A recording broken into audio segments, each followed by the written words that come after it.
afternoon, everybody. I'm going to spend the next 30-40 minutes in trying to talk about leadership lessons from world literature, world classics. A classic, by definition, is a text that has the power to transform the individual who engages with it substantially. And the word is substantial. A classic is a text that has the power to transform the individual substantially. Should we engage with substantially? So any one text will do from that point of view. Many years ago, the Harvard Business Review brought out an article talking to the world's leading literary critic by the name of Harold Bloom. And he said, Mr. Harold Bloom, humanities are now in conversation. Can you please create a list, a reading list for Bill Gates? The Bill Gates doesn't really have all the time in the world to read. Can you create a list, an absolute necessary MISI list? What's MISI? Mutually exclusive, collectively exhaustive. Nothing else outside that is in the universe. And Harold Bloom said, of course, and in that interview, it's an elaborate interview, in that interview, who mentions the following text?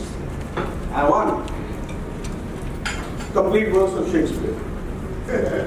2, Don Quixote by Cervantes. 3, Ralph Waldo Emerson's essay called Self-Reliance. And 4, Freud's Psychopathology of Everyday Life.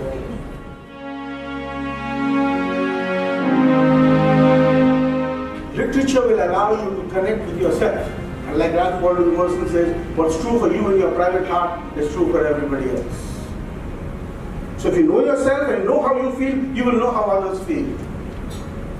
When you say transform the world, you say transform yourself. But as you transform yourself, you will get insights. And those insights will hold true in all situations with all other people, because at a fundamental level, in the narrative of mythology, there is what is called collective unconscious.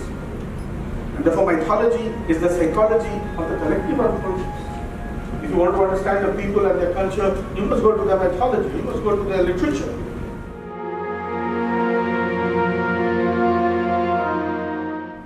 Comedy, very simply, is not something that is funny.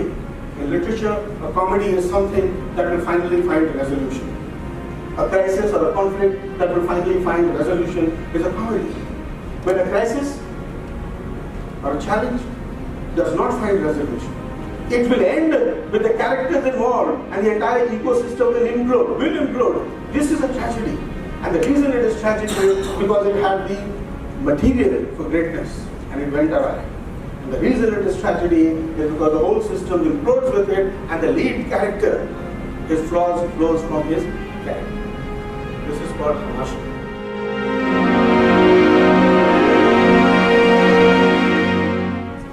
Just like in Greek mythology, you had Oedipus, you had Agamemnon, you have all kinds of stuff. People are killing, burning each other, murdering the husband, beheading the daughter, all kinds of stuff is there in Greek mythology. In Shakespeare, of course, you have tragedies. Only the shift is the tragedy flows from character, not from circumstance. So if this roof fell on my head and I died, it's not a tragedy. But if I stole money from all of you and escaped, and while escaping a truck hit me, well, that would be a little bit of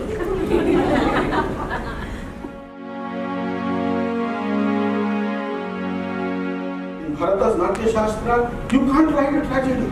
Because the worldview is such that there are no tragedies. The word dukkha in Sanskrit very simply means distortion. If you are pained, if you are anguished, if you are worried, if you are crying, you are not seeing clearly enough.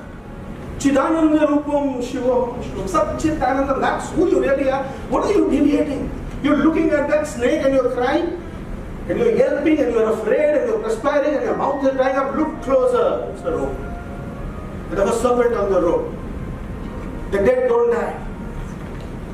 There is no death, except as a human construct. But there is life, and life can be transformed. Therefore, in ancient Indian literature and Sanskrit literature, there are no tragedies.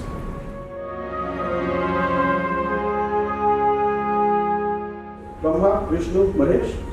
Truth comes from Vishnu, goodness comes from Vishnu, evil comes from Shiva, and there are 3 axioms to evil and sin. Axiom 1, even evil or sin has a divine origin. Evil has divine origin. Axiom 2, the purpose of evil is to facilitate the triumph of the good. Axiom 3, you will not be able to see the good in something unless you have examined your operating assumptions. That is, there is no evil except the extent to which you can't see the good in it. How many of us have talked about failures? Thank God I failed then because I'm 10 times more now. So we don't know which of our failures are good for us. So axiom 3, there is no evil except the extent to which you can't see the good in it. And axiom 4, finally the good will come.